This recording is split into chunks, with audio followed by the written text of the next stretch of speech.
If I'm grateful for my house and the opportunity it's giving me to start a new life, then I will have the house as long as I need it. You know how long I had that house for? Years. 10 years. Yep. Every morning, I woke up and started my day with, "Hello, house. I'm so grateful for you." I literally said that every morning when I woke up.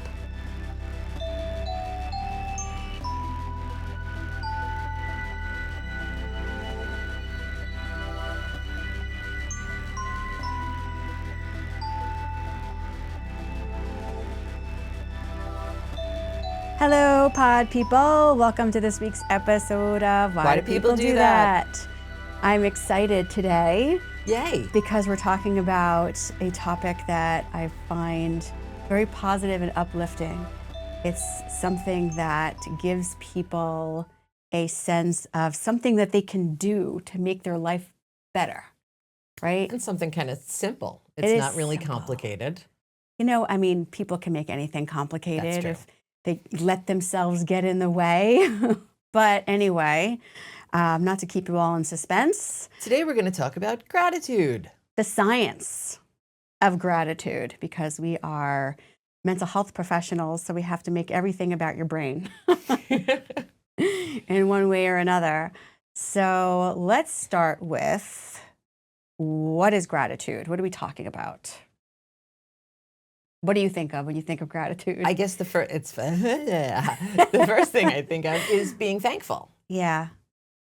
So it's being thankful in a very intentional way, right? It's to be able to kind of be in this state of being able to find things that we're thankful for in very deep and creative ways. It's not just like a, hey, you know, you bought me a donut, thank you, right? But to really kind of think on a deeper level about things we're thankful for, right? And so I have this this little painting in my house, and I had it right by the front door in my old house, and then I moved, and I haven't gotten around to hanging it up yet, but I have it like propped up right on the wine rack in my kitchen. Where else would it be? Where else would it be? Because I'm thankful for wine. But anyway, so it says, it is not happy people that are grateful.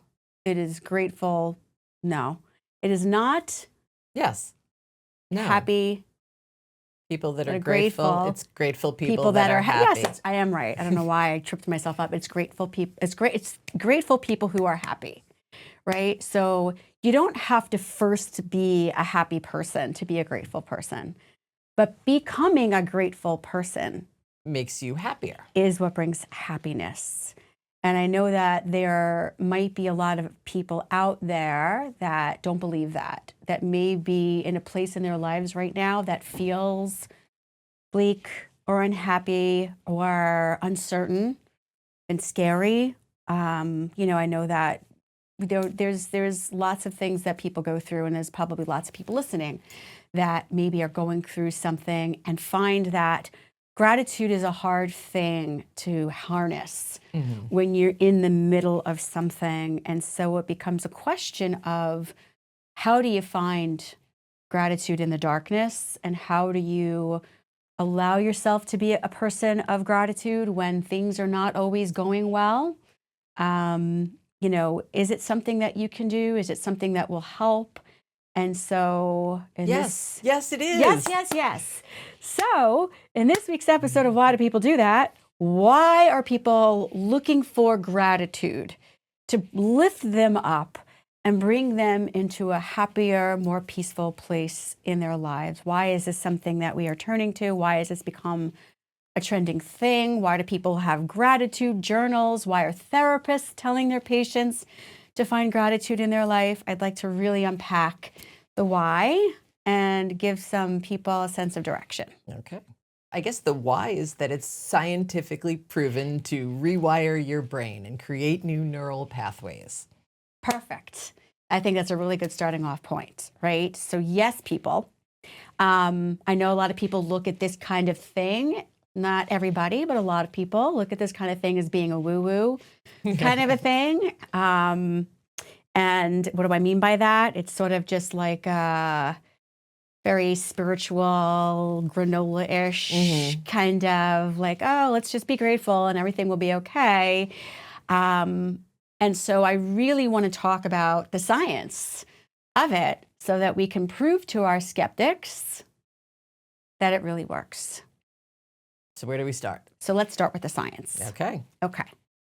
So one of the things that gratitude does is it gives us a trigger for certain chemicals in our brains that are known for creating happiness. So what are those chemicals? Dopamine. Dopamine is one, right? We've talked about dopamine in other podcasts.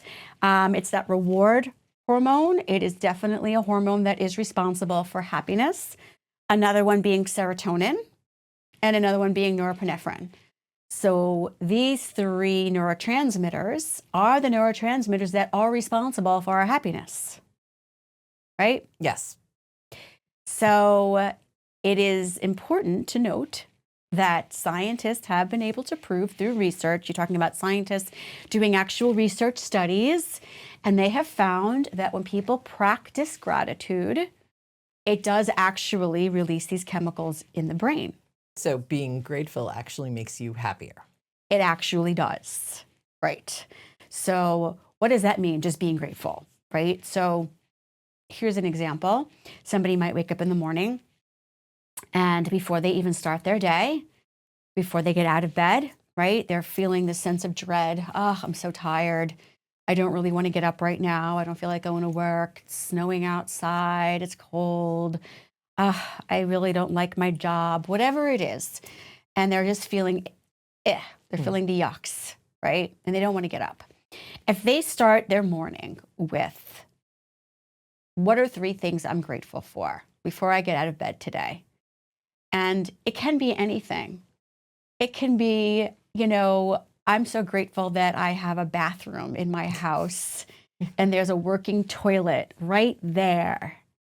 And it's not like the olden days where you had to go outside your house and brave the cold. It's a really randomly specific example. I like it though. And the danger of the wild, wild west, going out to the bathroom and potentially getting kidnapped or raped because you had to leave your house in the middle of the night. Bit by a snake. Bit by a kidnapped snake. And raped is far more dramatic. It is dramatic.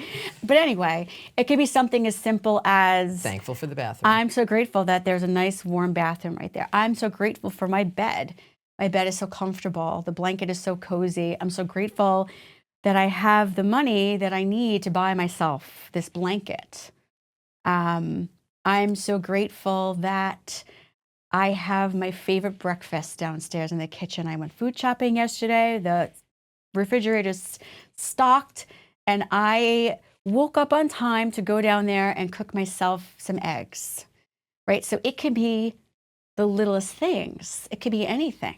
So it's not really challenging yourself to find big things. It's really just being able to focus on tiny little things that you're grateful for. Anything. It can be a little thing. It can be a big thing. If we want to challenge ourselves to find something big, we can, but it doesn't have to be, right? What we're looking to do is we're looking to turn on the neurotransmitters in our brain that are rewarding, that make us feel good. But there's other things that we want to do scientifically with gratitude, right? Another thing we want to do is create new neural pathways. Neural pathways. And I'm thinking as you're saying that, because the person that wakes up, I don't want to go to work, it's cold out there, and sort of that negative mind space and negative train of thought, becomes kind of the autopilot of you wake up and that's just how your brain starts going because that's how you've always done it. So your brain, you've created this deep neural pathway of teaching your brain to think that way. So retraining your brain into this, thinking the 3 positive things in the morning will create those new neural pathways. Right, 100%. I'm thinking, as you're talking, I'm thinking about our guest last week, Pauline, right, who was talking about EMDR and was talking about the neural pathway.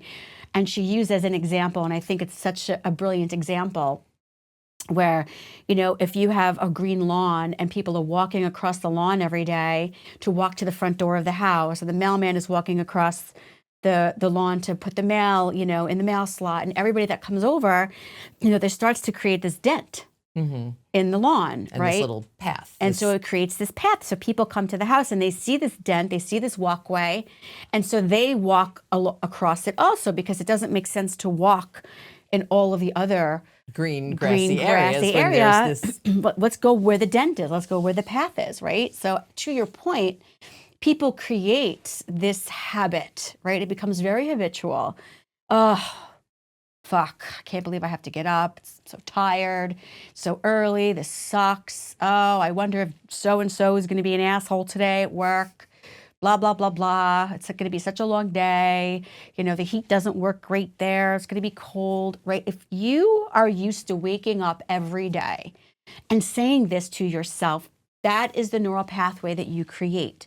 And it just comes on like autopilot, just like Heather said, right? This constant, right? So we need to definitely put an intention out there for ourselves to change our headline, right? The headline is, this sucks, this sucks, this sucks. If we change the headline to, wow, you know what? I really like my room. I'm so grateful for this cozy room I've created for myself and this great blanket. And you know what? I'm so grateful that I have a job that awards me the money that I need to be able to buy myself this blanket and the eggs, regardless of the price, that are in the refrigerator downstairs. I've got eggs. I've got a blanket. I've got a toilet. I can walk. My legs work. I can get up and I can walk. Or if you can't walk, you see that wheelchair over there? That exists for you. You have that for you to be able to bring you where you need to go and to be the legs for you, right? So it's a mindset. And if you don't already have that mindset, and the dent in the grass you walk along Is that negative? Is negative. One thing that shifting to gratitude does is it creates a new path. It creates a new dent in the grass that you can walk down. And so in the very beginning, it might not feel easy. It might feel a little bit challenging if it's something we're not used to. But it doesn't mean that it can't become something that we're used to. So in the beginning, it might feel unnatural and weird and woo-woo, or whatever you want to call it, and crazy. Why am I doing this? This feels weird. I don't even think I believe it. But if you continue to practice, you will start to believe it. It will create a new neural pathway, right? That Dent. path, that dent that starts to appear in front of you and feel easier and feel familiar. And it will start to become more natural, right? So, what are we doing? First, you're releasing dopamine, serotonin, and norepinephrine. Those are the chemicals that are responsible for happiness, right? One of the things that we know about antidepressant and anti-anxiety medication is that it regulates those chemicals in your brain. So here's a natural way to start to be able to do that for yourself. Right, which is an amazing thing. It is a natural way to manipulate the chemicals in your brain. And this is scientifically proven. This is not something we're making up, I promise. Science backed, you could Google it. I brought research. Heather has research. So then the chemicals in the brain, the new neuropathways. The other thing that it does is it definitely does decrease the cortisol that your brain is releasing. So what is cortisol? What is cortisol? Cortisol is the stress hormone, right? So cortisol is the hormone that is released in your body when you're in fight or flight, when you're stressed out. So if you wake up in the morning and you say to yourself, ugh, I can't believe I have to go to work today. This sucks. It's probably cold there. Joe Schmo is probably going to be an asshole. Crap. I didn't finish that assignment. My boss is going to be pissed. Blah, blah, blah, blah. And you have all these horrible headlines, right? You are releasing cortisol, right? Cortisol is the stress hormone. And when you release cortisol, it wreaks havoc on the body. It's not good for your heart. It is not good for your weight. It definitely causes weight gain. Which is stressful also, right? It makes you feel bad, right? And it puts you in a state of fight or flight. And it also, not only that, but cortisol is known to shut down the executive functions in the prefrontal lobe of your brain. So now you're not even functioning on a great level in terms of your emotional regulation, your ability to pay attention and focus, your ability to organize, task initiation, and motivation, right? So if you All of these release, things are going to be more difficult. oh my gosh, so difficult. So if you're releasing all this cortisol in your body, you are going to feel stressed.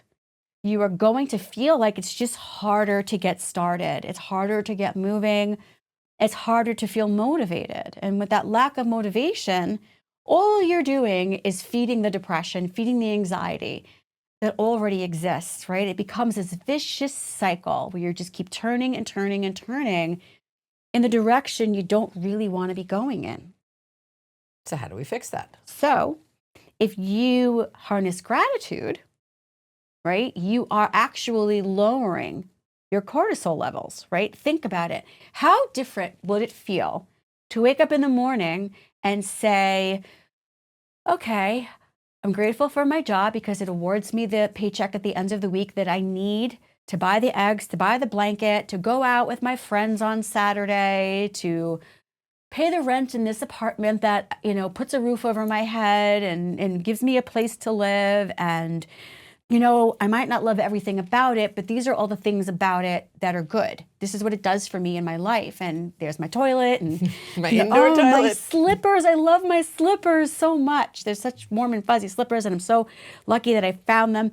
If you wake up saying that instead of, so-and-so is a jerk and my boss is a dick and I'm going to be late and it's I snowing and the traffic. hate my job, Yep. right? I mean, just the feeling in your body, right? Between the chemicals in your brain being released that harness happiness and lowering the cortisol levels that cause stress, right? But at the same time, you're creating this new neural pathway of positive thought.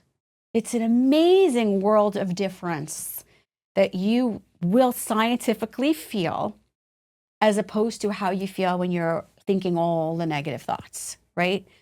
So the other thing that is really helpful is the cognitive reframing, the cognitive restructuring of the thought, which is very similar to the new neural pathways that we're creating. We're creating new neural pathways with the cognitive reframing. So what is cognitive reframing? Instead of, I hate my job sucks, it's, I'm grateful that I have a job because Might not be great, but it allows me the paycheck and all of the other things that go along with it. Yeah. And you know what? Maybe I don't love my job, but you know what? I have these skills and I've learned this from my job and I've had an experience. So maybe I can find something else.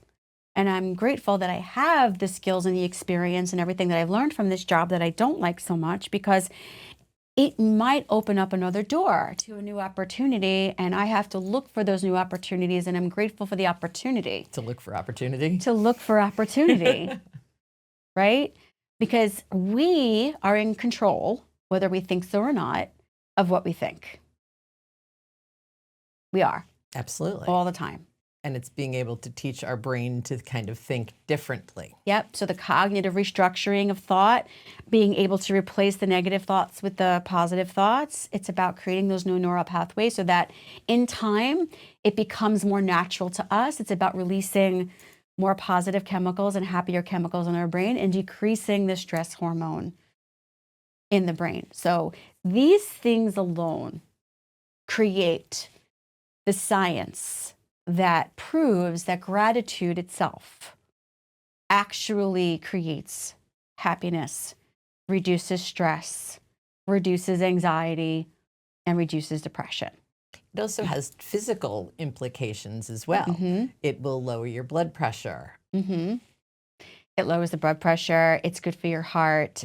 Mm-hmm. They also talk about the connection between autoimmune disease and gratitude, in the sense that, when you are a less stressed person, you're less likely to have flare-ups and exacerbation of certain symptoms. Yeah, I think the science of it is, and I'm not a scientist, but what I've read and learned is that when you again increase the cortisol in your body and you increase the stress hormone and your body is under a lot of stress, it does something remarkable with, white blood cells, and the body goes into this state of feeling like it's in danger. And so what it will do is it will change all of the different, not just the Brain chemicals chemicals, yep. in terms of happiness, but the body itself in producing white blood cells and inflammation and all of that also shifts with the cortisol. So there is actually ties and connections between people who have very high stress levels and people who develop things like diabetes or, even some things as simple as eczema or alopecia. I mean, there's so many autoimmune things that are out there. And so there is absolutely a connection between people who have very high levels of cortisol and people who do have physical conditions, it's amazing how we really can keep ourselves physically healthier and mentally healthier Just by practicing gratitude. just by our mindset, right? It's amazing. But what I would like to talk about, though, is the difficulty that people may have practicing gratitude when really it's not what they're used to. It hasn't been their pattern in life, or maybe they're experiencing something that feels so heavy that maybe, the thought of just practicing gratitude will feel invalidating, right? Like, oh my gosh, I've got such heavy stuff going on. How am I supposed to just be grateful? Just being grateful is going to make me feel better. There's definitely going to be people out there that are going to be thinking those thoughts and feeling that way. So I think it's important to talk to those people and to challenge the point of the heavy, the big, because it's important to do it the right way. Because if you're going to try to practice gratitude in a way that's going to feel invalidating, it's going to be hard to practice. Mm-hmm. And I'm still back to 10 minutes ago when you're talking about your slippers and being thankful for your slippers and they're warm and fuzzy and comfortable. And I'm just thinking, I woke up in the morning and I rolled over and said to my husband, like, I'm grateful for my warm and fuzzy slippers. Like, he would absolutely laugh at me. He's not a grateful guy. His autopilot is everything bad happens.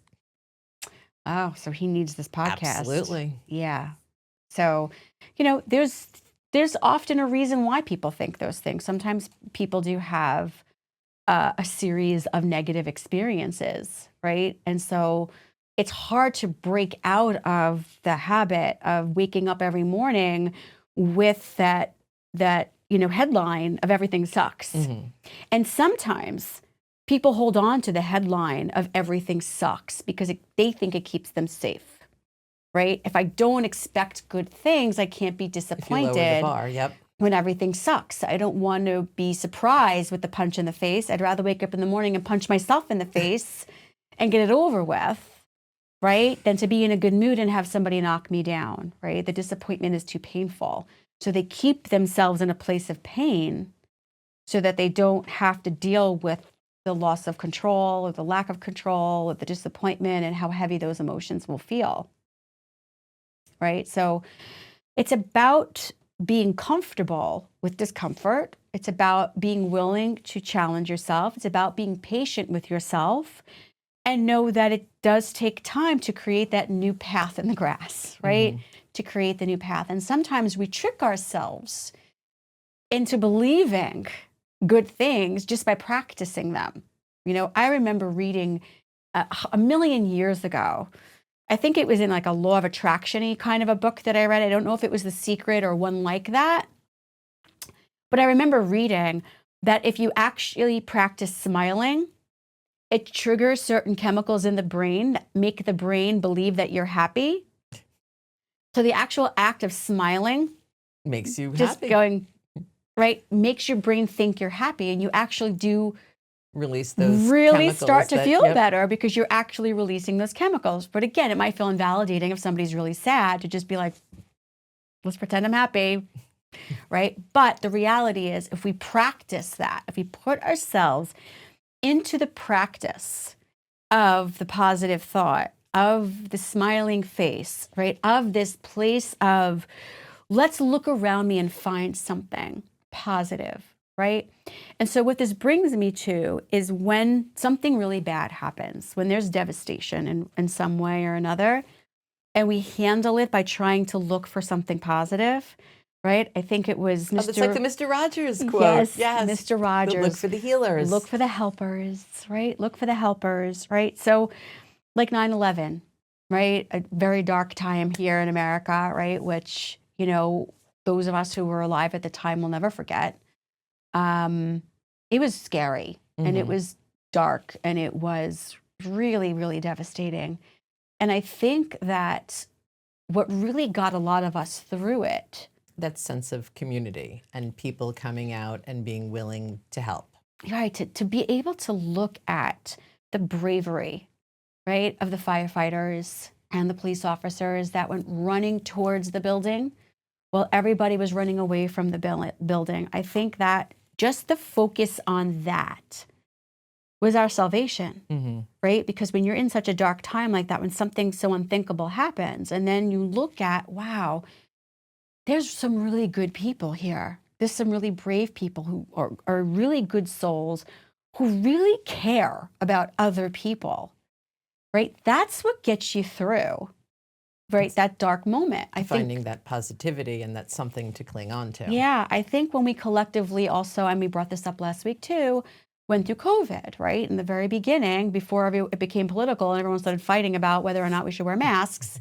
In the very beginning, right, when it was really unknown and everyone was scared, I think, all the frontline workers, you know, who really showed up to really risk themselves and their own safety to help other people, right? It's just looking at that and just being in awe of that, I think is so healing in those moments. And I think that's what gets us through. And so I know that if we all really stop to think about any sort of disaster that happens or any sort of bad moment or negative moment or scary moment in your life, when you look at those people that stepped up, or even it could even just be that one person who stepped up for you.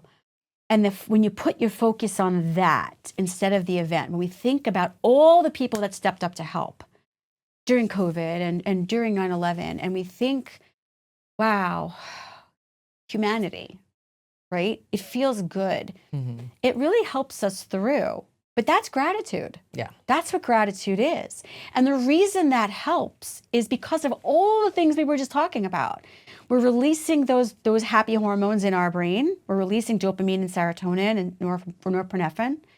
We are creating a new neural pathway of being able to think about the event in a more hopeful way, right? We're opening up a new way of thinking about it, right? So we're reframing the narrative about what happened instead of saying, wow, we're really unsafe. There's some really crazy people out there. This world is fucked, right? Instead of looking at it like that, to just be like, wow, look at all the amazing people, right? I think it just brings about such a different feeling in your body and such a different feeling in your mind, which really controls chemically how you feel mentally and emotionally and how your body feels physically, right? It's an amazing thing. So this brings me to the next thought. Okay, what do you got? So this is really cool. So I was listening to a podcast the other day. And Our podcast? Not ours, a different one, but a really good one. And on the podcast, they had a guest, and her name was Florence Williams. Florence Williams wrote a book called Heartbreak. And in her book, she talks about the actual science of heartbreak and what actually happens when you're heartbroken. But that's not what our podcast is about, so I'm not going to get too into that. But anyway, in the podcast, it's not her podcast, she was on a podcast, but in the podcast, she's talking about her book. And she talks about the science of awe. Awe. Awe. Not awe, that's so cute, look at your fuzzy slippers, or awe, look at your little puppy, but awe as in, wow. I'm in awe. I'm in awe. Look at that. Right? So what I'm talking about now, right, on 9/11 and COVID, when we see the firefighters running towards the buildings that everybody else is running away from, when you see a big protest, a bunch of people fighting for something that really is going to help other people, right? I'm thinking about something I saw the other day in the news, right? Just a sea of people, right? Like going out there and rallying for What they believe the in. safety and well-being of other people. And I look at that and I feel a sense of awe, right? So what she says, which I think is fascinating, is that people who are capable of feeling awe are more resilient than people who are not. I guess that makes sense, because if you allow yourself the place to kind of look at that and have that mean something to you, that you're have the ability to kind of look at things differently and would be a more positive person and can find the good in something, focus on the positive. Right. So her recommendation is, if you are a person that can experience awe, to try to find the awe. Are people not capable of awe? I guess so. I don't think everyone is capable. I think everyone's capable, but I don't think everybody is in the right mindset for it. I think that's it. I think some people just very naturally are like, wow, look at that sunset. Wow, look at how beautiful the sky looks today. Or they'll sit in front of the ocean and say, wow, look at how big and vast that is. Look at how peaceful it is. I feel so small next to this mighty ocean. And look at how big the world is. I'm just this little tiny part of it. And it's such an amazing experience to be this little teeny tiny part of this big, amazing thing. Not everybody thinks that way. I think some people would sit on the sand looking at the ocean and be like, there's sand up my crack. Right? Like, this sucks. My butt's itchy. Not have the existential experience of wow. of awe. Yeah, right. Oh, it's kind of smelly. It smells like fish. This is gross. Let's go inside. Not everybody allows themselves, not that they're not capable. I think it's that not everyone allows themselves to experience awe, right? And so the challenge becomes, can you try to allow yourself that experience of awe? Because according to Florence Williams, who is a scientist and did a lot of science research about this, she says that people who allow themselves to experience awe, where they're really able to sit in the deep gratitude of what is, right? The awe of the first responders that show up in these circumstances, the awe of the sea of people that are fighting for somebody else and somebody else's rights and somebody else's freedoms, the awe of how beautiful the sky looks, the awe of how lucky you are to have a toilet, whatever it is. Indoor plumbing. Yeah. Indoor plumbing is an amazing thing. I'll tell you something. If we can go back in time and we can get somebody from the Wild West and put them in a time machine and bring them to today, they would be in awe of the toilet. They'd be like, what? You don't have to go outside in the middle of the night to pee?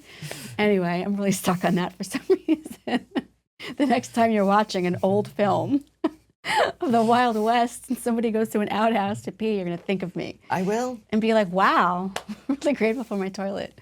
Anywho, awe, right? So let's think, right? So having awe and being capable of awe makes you more resilient. Yes, right. So what she talks about is, in all the research that was done, they were able to find that people who are happier, people who are more resilient when it comes to trauma or bad things happening, they are people who are naturally able to just see the good even in the bad things. Which allows them to kind of get through the process of moving on from whatever that is. Yeah, it's the being able to find gratitude even in the dark corner. It's the people who are able to look for the silver linings in things. It's really important that people find a way to do that makes sense to them. You don't want to do it in a way that's invalidating to your experience, because if you are going through something hard, it is okay to say, this is hard and I have feelings about this. And it's okay to be sad when you need to be sad. And it's okay to be angry when you need to be angry. And it's okay to recognize fear when, it's in front of you and there's something real happening that is going to bring that about. However, because I can imagine like something bad happening and you telling me to find the silver lining, and I'm going to want to punch you because it will feel very invalidating. Like we're not here to look for the silver lining, like something terrible happened. Yes, right. It's exactly what I'm talking about. So it is important to be realistic about it and to be able to be kind to yourself and move into a place of gratitude or awe that is going to, make you feel like it makes sense for you and you can do it. But don't be deterred if it's hard at first and it takes work and time and effort to find a place where it can make sense. And that's why sometimes it makes sense to start with the little things, right? Sometimes you have to first validate your experience of difficulty if something is hard that you're going through, and then be able to move into the gratitude of it, even if you start with something small, to say, how can I slowly shift the headline without invalidating my experience, to be able to say, yeah, that sucks. But how long do we want to sit in the suck, right? You want to sit in the suck long enough to understand how you feel and process what you feel and be able to honor your story. And not get stuck there. But you want to make sure you're moving forward in a way that makes sense to say, what can I see in this? And if it's too hard, because what you're going through is too hard, sometimes the positives and the gratitude that we find might have nothing to do with what we're going through, right? If you're going through something hard and it's hard to find any gratitude in it at all, what are the other things in your life that you can find, that you can be grateful for, while still validating that thing that's sad or that thing that's hard, to be able to say, I can have both, right? I have this thing that's hard and makes me sad, or that's scary and difficult, but I also have good things going on in my life, or I've got people that support me, or I've got warm fuzzy slippers and indoor plumbing. Yeah, 100%. So I want to share a story, but it's hard to talk about because it makes me emotional. Uh-oh. Do we need the tissues? Probably. Okay. I'm going to do it anyway. All right. Anyway, so here's my favorite gratitude story about myself. Maybe I should just crying it over with so I can tell the story. I feel so unprepared. I didn't come with a gratitude story about myself. Maybe you can find one. Maybe my story will inspire you to have a story. It's too much pressure now. Maybe we can pull our producers in, those wonderful guys over there, and see if they have any gratitude stories they want to share. I'll tell my story, and we'll see if it moves you to tell yours. Okay. So way back in my former life, when I was married to my other husband, I know I've brought him up a couple of times here and there. You weren't here for the divorce episode with Gina. I opened up a little bit. Yep. I do bring him up from time to time, and I always apologize because I don't always talk about him in the most positive light. But I did, in the last episode where I brought him up, say he is doing better, and I really am proud of him.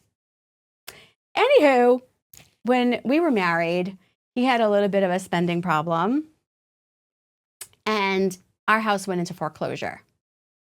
Yes, it did. It did. And it was at that moment that I said, you know what? Now that we've hit bottom here, things can't get any worse. So maybe this is a good time to say adios, right? I'm going to lose the house anyway, right? So, you know what? It gave me, I think for me, the bravery that I needed to be able to say to him, this marriage isn't working. I want a divorce. Because I was kind of like, well, I don't have to be scared about what's going to happen to my house and where am I going to live and what am I going to do, because it's happening anyway, right? So if I'm going to sink down and I'm going to go homeless, Might as well right? go big. I might as well go big. Blow up your entire life. And be like, get out, right? Because this is what was weighing down the ship in the first place, right? Just I'm kind of stuck in somebody else's life here. I'm not living my life. I'm going to start living my life. And so I said, let's get divorced. And I said, I'm going to stay in this house. I'm trying to keep it together here. I'm going to stay in this house as long as it allows me to. And it's going to give me the opportunity to get divorced because I don't have to worry about paying a mortgage because they won't let me pay the mortgage because I've defaulted. You tried. For those of you that don't know, once you default on your mortgage and you're behind, they won't let you just make a payment. You have to totally catch up in order to make the payment. And if you go too far, they won't even let you catch up without doing a loan modification. But they wouldn't let me do a loan modification because my husband had moved out, right? And the loan was in his name. So I couldn't do the loan modification. So I was in a situation where even though I really tried to negotiate with the bank and to find a payment plan and to find a way to keep the house, they didn't want my money. They were just like, no, you're defaulted, you're in foreclosure. That's it. You know, unless you can pay everything that you owe and blah, blah, blah, blah, there's nothing we can do for you. And so I was not financially in a situation at the time to be able to catch up. So I was like, okay, I'm going to stay here as long as I can. I'm going to save money and I'm going to get my shit together to start my new life.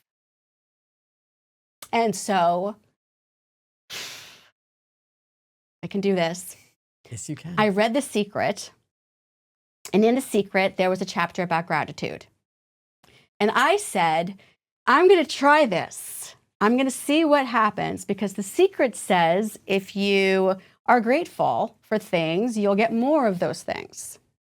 So I said, if I'm grateful for my house and the opportunity it's giving me to start a new life, then I will have the house as long as I need it. You know how long I had that house for? Years. 10 years. Yep. Every morning, I woke up and started my day with, hello, house. I'm so grateful for you. I literally said that every morning when I woke up, every single day.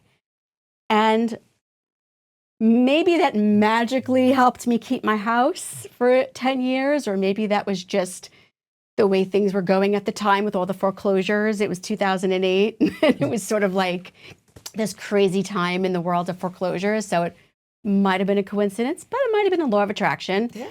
Who knows? There's Put out definitely that intention and I manifested, right? There's maybe something to that too, but I had no idea what was going to happen, right? And so one of the things that my gratitude did for me, besides the magic of keeping my house, was it kept me in the present. It stopped me from thinking about the future or the past. So I wasn't harping on what happened and what went wrong and how did I get here. And I wasn't worrying about what was going to happen next. Instead, I stayed very present in right here, right now. I have this house. I have this house, and this house is giving me the opportunity to have a new life, a healthier life, a better life for me and my kids. Right? And you know what's amazing? And this goes back to, again, the law of attraction, which is a whole other podcast, but I feel like it's just, I can't not bring it up. Mm-hmm. So I had the house for 10 years. In those 10 years, I did get remarried. And we saved money because he moved in with me. in my foreclosure house, and we were able to save money. And then we bought a house. And I was like, I mean, when we bought that house, I was like, I am so grateful to have a mortgage to pay. I know that Which sounds sounds, crazy, but I was just like, I was in awe of the mortgage statement coming in the mail. I was like, just the normalcy of it, to be like, this is my house. I own it. I have it. No one's taking it from me. There's no threat. I can take care of it without worrying. What's the point of fixing the steps because the bank's going to take it anyway? What's the point of painting the living room because the bank's going to take it anyway? It was mine. And not only that, but I was so grateful that I had the money because I had a responsible partner that wasn't spending all of our money. I was grateful for the opportunity to be in a healthier relationship. I was grateful that we had the money to pay the mortgage. I was like, I would rather have the money to pay the mortgage than to be living in this place of uncertainty, not being able to pay my mortgage and not feel like the house was mine. And so I was just like, wow, I'm so grateful. Anyway, here's the amazing holy shit part of the story. 6 months after we moved into our house, all of a sudden, the foreclosure starts moving forward on the other house, and it goes to auction, and the bank takes the house. Now, the bank had no idea that we moved out. It didn't know that, like, I moved out, I bought another house. I didn't notify them. I just left. I just packed up my stuff, got rid of everything, closed the door, and left. Didn't call the bank, didn't say anything. I was like, well, not even in my name. And, I left it in good shape, but I left. And 6 months later, after 10 years, the house gets auctioned off. That's pretty amazing, right? That is weird. It is really weird, right? So I don't know. Just my thought. If you want to read the law of attraction and talk Tissues about, are down. You've gotten through it. I got through it. I did it. Woohoo! But anyway, point being, 2 things. Number one, you never know about that whole law of attraction, manifesting thing. I believe in it. And my experience definitely, for me, very profoundly grounded me in that belief. So I very much live my life that way. But more importantly, for our pod people and for the purpose of this podcast, I think that just the idea of how scary that experience was for me and what I went through, that I was able emotionally to get through it by being able to find gratitude and stay present, right? I was able to kind of just sit in what was, accept what was, and find the things to be grateful for in my story. And that's what helped me get through it emotionally. And it's staying in the moment, like you said, Yeah. not kind of regretting and beating yourself up over the past or thinking about the what ifs and the uncertainty of the future. It's just being right there in the moment and being present and mindful and grounded. Mm-hmm. Yeah. So, that was a tough time I went through in my life. And I didn't invalidate it by saying, you know what, Stacey, you don't have a right to be scared or upset that this is where you're at, or scared or whatever. Just find the silver lining. I talked to myself with kindness. I said, this is really hard. And you're allowed to be stressed out and scared and feeling uncertain. But there's this too. And that's what got me through it. And that's really what kept me in a positive place for myself and for my kids. It was the gratitude of the house, the gratitude of the opportunity, the time, the space, the saving of the money. And so I focused more on that than the holy shit, what is going to happen here? What am I going to do? And it was definitely easier as I went along than it was in the very beginning. And I think that's a good point too. The more you practice it, the easier it gets. Mm-hmm. Right. And that's that new neural pathway. That's that new path. That's the forming of the new habit of the positive headline instead of the negative headline.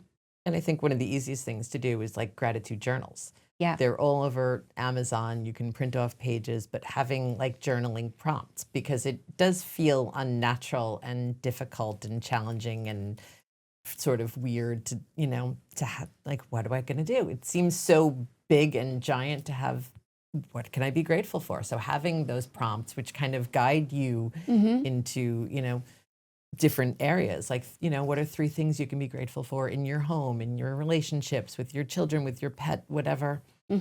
Anything, right? But I think it's a great point you bring up is that there are guides out there to help people who are Tons of them. not Yep. used to it, right? To get it started, right?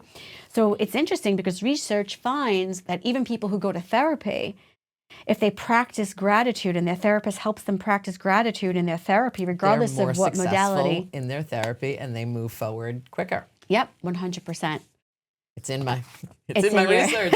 Is there anything else, because I know that we're running low on time. We have a few minutes left. Is there anything else in there that you found that we didn't bring up today that you think is important to bring up for our listeners? The health thing, I think we did kind of touch on, but keeping a gratitude journal causes less stress, improves quality of sleep, and builds emotional awareness. Oh, that's right. Sleep. Yes. Right. I think what gratitude does is it turns on that part of the brain, that the hypothalamus, right, that is responsible for sleep. Yep. So we sleep better. And I think we all know that when you sleep better, right, that improves your attention and your focus. It improves your mood. You're less irritable. You're better able to focus. Less all of that. anxious, right? So important. That's definitely part of the health piece. I'm glad you brought that up. This is interesting. Grateful workers are more efficient, more productive, and more responsible. So gratitude will actually impact your job. Yeah, it lets the prefrontal lobe of your brain responsible for all the executive functions work better. So you actually will do better on tasks and be able to get the things done that you need to do, which helps you feel better about yourself.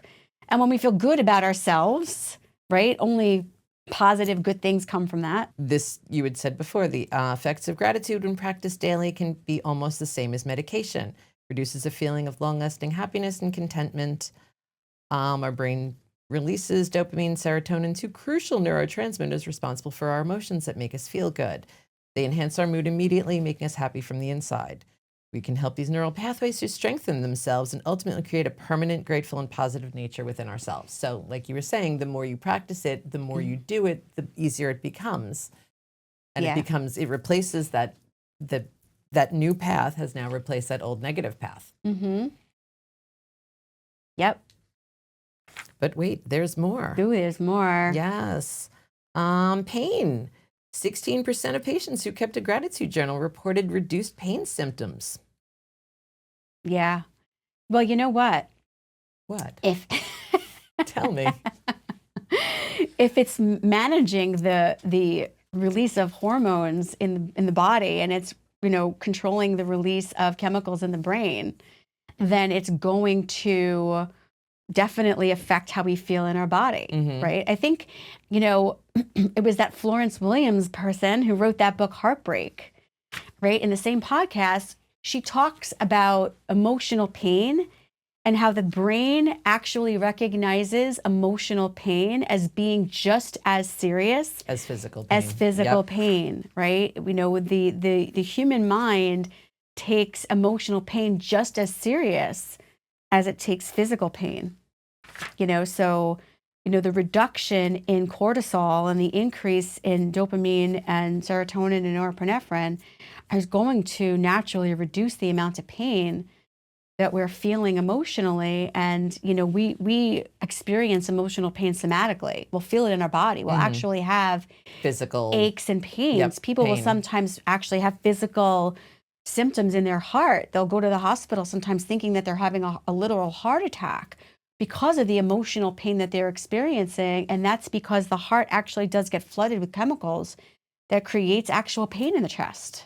So replacing that with gratitude is going to flood it with good chemicals. Yes. And reduce the negative chemicals that create pain, right? It's all good stuff.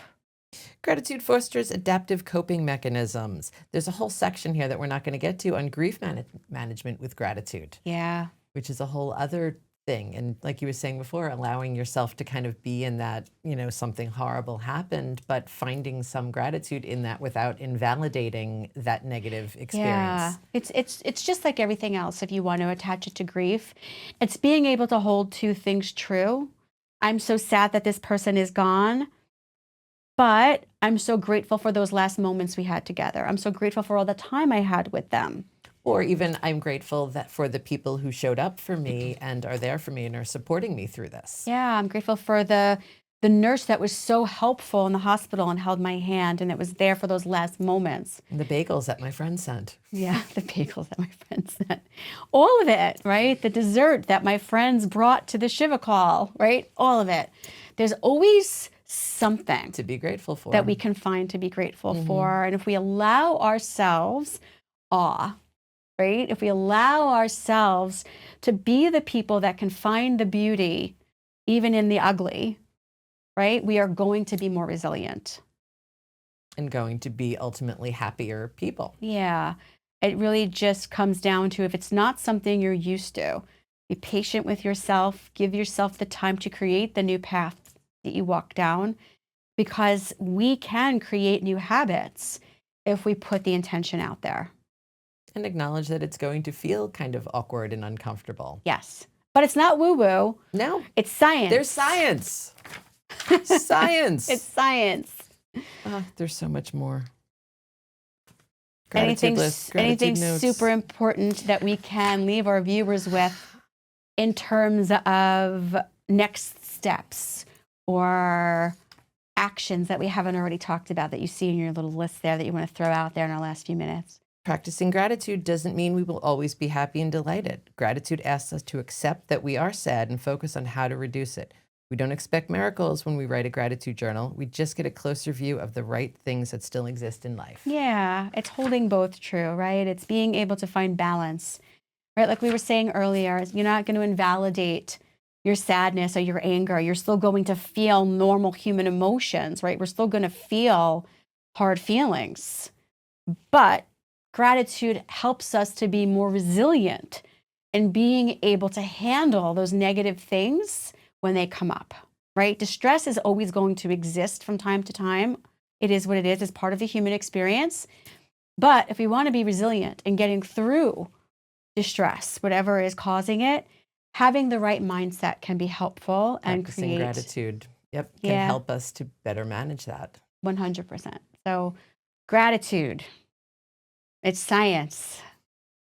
All Is right. that the title? That's it. Gratitude is science. Now, the title, because why do people do that, is why do people practice gratitude? Because we hear all about this all the time. Be grateful, be grateful, be grateful. This is why. So I hope that was helpful, pod people. It was helpful for me. Good. I'm glad. Maybe since you didn't share a story, maybe you can go home tonight and think about all the grateful stories that you may have that you don't even recognize that you have. Times in your life. And here's a challenge for pod people. Pod people, think about times in your life where you had awe and you had gratitude and maybe you didn't even realize it and it helped you through something, and honor that. And then find ways in your life to bring it back into your life if you're going through something hard, and remember to do it in the future. But even if you're not going through something hard and life is good, practice it anyway, because it makes us happier people and more resilient when things are hard. I think that's it. I think that is it. You good? I'm good. All right. So with that, pod people, this was Why Do People Do That? I'm Stacy. I'm Heather. I said it backwards so we can say it again. I'm Stacy. And I'm Heather. And this is Why Do People Do That? Don't forget to subscribe wherever you are listening or watching, whether it's YouTube or Apple Podcasts, Spotify, iHeartRadio. iHeartRadio. It's really important for you to be reminded when new episodes come out so you don't miss an episode. And it's important for the podcast to keep going if we have our listeners and we know that you're out there and we appreciate you. And that's it. Thanks for listening. See you next time. Bye. Why Do People Do That is recorded and produced by Press Record Studios.